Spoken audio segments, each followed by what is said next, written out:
Initiating play with a knight's early gambit offers flexible development, preparing for diverse pawn structures and an open central contest. Establishing central space, black immediately challenges white's early flank development and prepares for an active pawn chain. Creating a flexible fianchetto setup, this move prepares for a kingside pawn storm or a solid defensive structure later on. Asserting central presence, black immediately challenges white's fianchettoed bishop scope. Challenging the central pawn mass immediately creates dynamic play and dictates the pawn structure for the ensuing battle. A bold pawn thrust seizing central space, potentially overextending while challenging white's queenside development. Solidifying central influence, this pawn prepares to unblock the bishop and contest the d4 outpost, aiming for robust piece development. Developing the knight toward the center solidifies black's central presence and prepares for potential knight outposts. Opening the center's central artery, white boldly sacrifices pawn structure for central access and piece activity, aiming to exploit black's slightly cramped queenside. Recapturing opens the c-file, immediately challenging white's central pawn structure and creating dynamic possibilities. A timely pawn push reinforces the center, offering flexibility for the bishop on g2 and potentially opening lines for kingside attack later. Asserting central control with e5 immediately challenges white's queenside space and aims to solidify black's pawn majority on the kingside, creating a dynamic pawn structure ripe for strategic maneuvering and potential pawn breaks later. Developing the bishop to the long diagonal offers a strong central influence, eyeing potential weaknesses around black's pawn chain and supporting the fight for space. Developing the knight to its natural square solidifies the center and prepares for castling, aiming to harmonize piece activity and prepare for eventual pawn breaks. Securing the monarch is paramount now, especially with the central pawn tension ripe for further development. Black reinforces the central d4 pawn, aiming to solidify that crucial foothold in white's territory, while simultaneously preparing the knight's repositioning to a more active square, potentially targeting white's kingside or the e5 square. Broadening the bishop's scope on the queenside, this prepares to support a potential c5 pawn push and potentially challenge black's central control more effectively. Developing the bishop to e7 is a sensible step, reinforcing the central pawns and preparing for castling, while also preventing any immediate kingside threats from white's aggressively placed knight.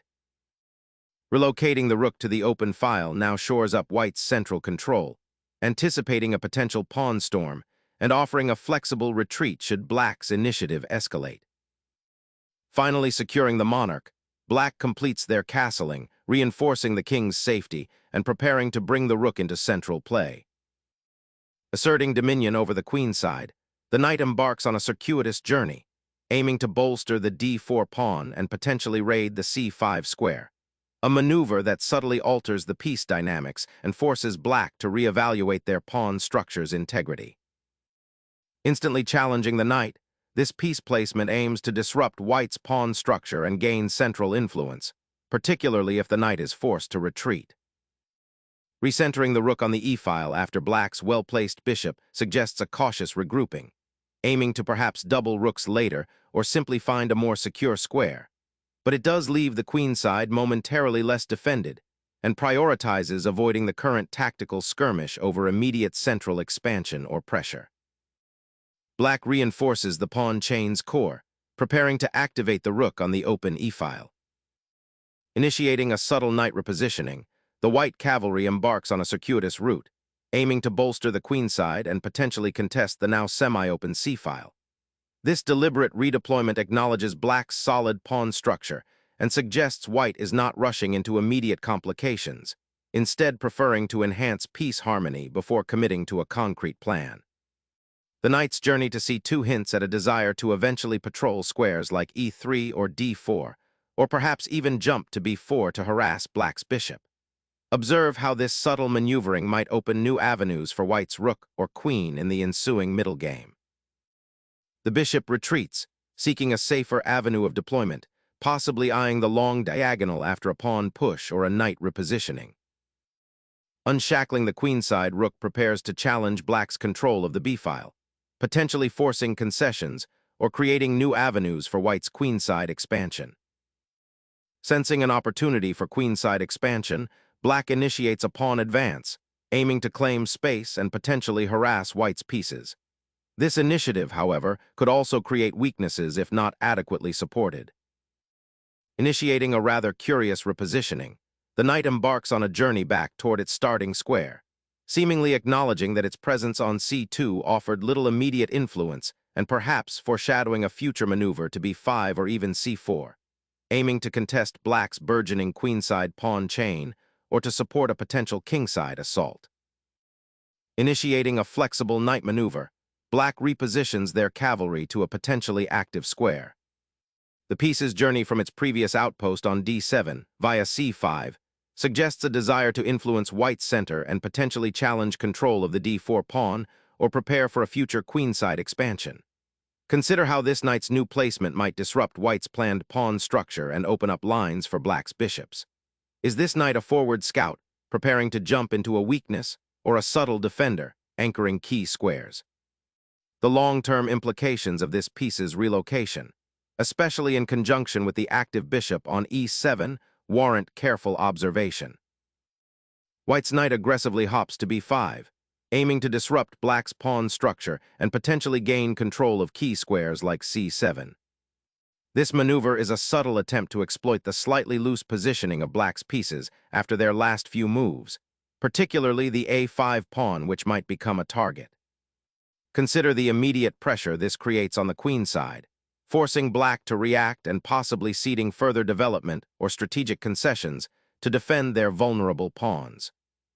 Is the knight well placed here for the long haul, or could it become a target for counterplay on the queenside? The move injects a dose of tactical tension into what had been a more positional struggle. The bishop's redeployment to the kingside initiates a fascinating positional battle for central control, probing the weakened e4 square and threatening to disrupt white's pawn structure. Preparing to unleash the knight from its passive position on the rim, aiming to centralize it and exploit the potential weakness on the kingside after black's bishop retreats. The central pawn mass is now a dynamic battlefield, and black's advance with this pawn aims to fracture white's carefully constructed pawn chain and liberate the bishop on f8. This injection of forward energy forces white to immediately reconsider their piece's placement, particularly the knight on b5, which suddenly looks exposed. The pawn structure dramatically changes as the center opens, creating new attacking avenues for both sides. The knight's daring dive to e4 initiates a fascinating positional struggle, forcing white to confront the immediate threat to the central pawn structure and questioning the king's safety as the defensive shield thins. Challenging black's pawn chain with a bishop repositioning to the aggressive diagonal, this move aims to disrupt the opponent's central control and potentially open lines for further attack. Black boldly challenges the bishop on f4 with nc3, creating a knot of activity and forcing white into a decision regarding the knight's placement and the subsequent pawn structure.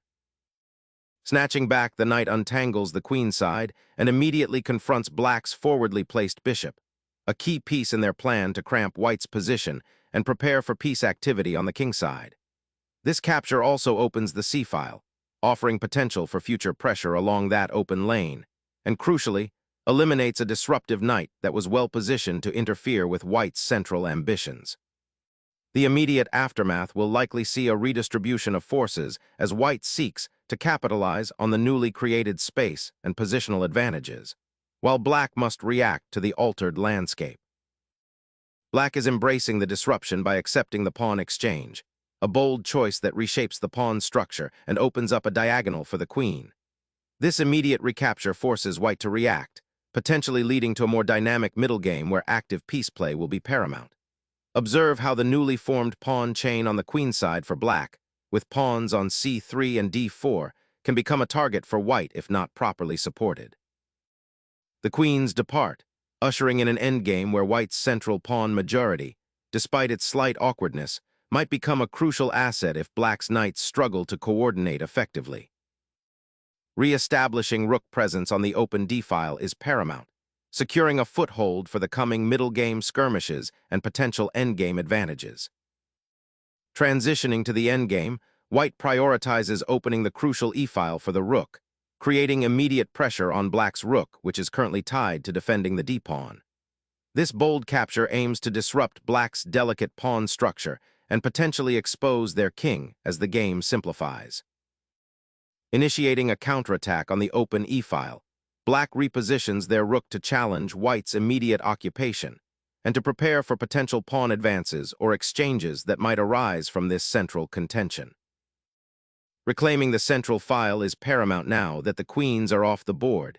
This rook redeployment is a crucial step towards asserting dominance on the d-file, potentially threatening black's weakened pawn structure and offering better prospects for white's rooks to become active. Black's pawn now ventures to c2, a bold advance aiming to disrupt white's rook on d1 and potentially infiltrate the 7th rank, creating significant defensive challenges. Preserving a foothold on the queen side, white aims to dislodge the tenacious passed pawn. A calculated risk to inject life into the queen side, this bishop repositions itself to exploit the open diagonal, potentially threatening the pinned knight and seeking counterplay against white's potentially isolated pawns, while aiming to disrupt the harmonious pawn structure on the c-file that white has diligently constructed. This exchange of bishops aims to simplify the position and enter an endgame, capitalizing on the exposed black king and the advantage of the bishop pair in open positions. By removing black's active bishop on b4, white seeks to prevent any immediate tactical complications that might arise from its pressure on the queen side. The subsequent pawn structure created by black's advances now presents targets, and white's rook on the d-file gains more freedom. Reclaiming the pawn opens a crucial diagonal for your bishop and establishes a formidable battery with the rook on the c-file, promising future pressure on white's king. The rook's journey to g2 signals a shift towards solidifying white's queenside pawn structure, aiming to prevent the opponent's passed c-pawn from advancing further unimpeded, while simultaneously preparing a potential kingside maneuver if the opportunity arises. Recognizing the doubled pawns on c3 and c2 is paramount, and this placement of the bishop aims to exploit that weakness, potentially forcing an exchange to free the c-file for the rook. Securing the open file now becomes paramount. Black reclaims the pawn and reestablishes a bishop outpost on the queen side, aiming to disrupt white's already precarious queenside structure and potentially threaten the isolated c2 pawn. Navigating the aftermath of doubled pawns, this rook repositioning seeks to challenge the central pawn majority and potentially offer a defensive resource on the first rank. Exchanging rooks now initiates the endgame, transforming the board from complex maneuvering to a more direct struggle for pawns and piece activity. Consolidating the knight's presence by repositioning it to a more central and active square, anticipating the potential for renewed pressure on the d-file and open diagonals. Promoting the pawn to queen immediately is a natural and powerful response, transforming a mere pawn into a game-deciding piece and creating immediate threats on the back rank. Capturing the queen with the bishop solidifies white's queenside pawn structure and eliminates black's most dangerous attacking piece, opening the door for a more straightforward endgame where white can leverage their better piece coordination. The immediate recapture on c1, seizing the pawn that was so aggressively advanced, is a logical response to white's piece sacrifice. Black reestablishes material equality, but importantly, brings the exchange down to a position where the passed pawn on c2 is no longer a direct threat. The game now enters a simplified endgame where the fundamental advantage of the extra pawn for black needs to be carefully converted into a winning advantage, requiring precise play to avoid allowing white counterplay with their more active bishop. Re-establishing a knight's presence in the central battlefield is the immediate objective, aiming to disrupt black's burgeoning pawn chain and potentially exploit any lingering weaknesses around the monarch. The newly promoted queen, momentarily untroubled, now eyes the exposed white king, but its initial placement behind the pawns on the b-file offers scant protection.